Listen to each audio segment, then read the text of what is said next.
Nagbabalik ang Ulat Bayan Weekend na uwi sa engkwentro ang ikinasang hot pursuit operation ng Philippine National Police laban sa mga suspect ng robbery hold-up group nang magpang-abot ang mga ito sa Bukawi Toll Plaza kahapon. Ayon sa PNP, suspect ang mga ito ng sunod-sunod na pagnanakaw sa ilang grocery store sa mga lalawigan ng Pampanga at Tarlac. Narito po ang aking report.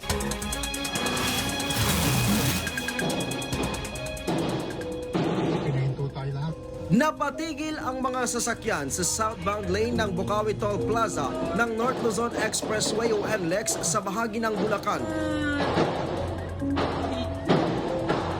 Ito ay matapos umalingaw-ngaw ang sunod-sunod na putok ng baril. Makikita din sa video na kuha ng motoristang ito ang ilang tumatakbong lalaki na tila nakauniforme ng pulis.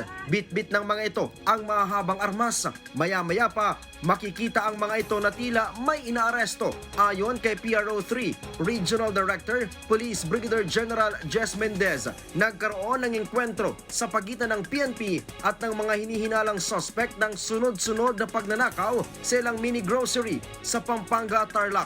So nagkaroon tayo ng backtracking and everything. So nakita namin tong van na to, gamit nila. Then may coordination din tayo sa 4A. We believe ito ay involved rin sa mga series of robbery sa 4A. Matagal daw nilang minanmanan ang grupong ito sa pamamagitan ng kanilang van na gamit hanggang sa natsyempuhan kahapon sa bahagi ng Pangasinan at Tarlac hanggang sa napunta sa bahagi ng Bulacan.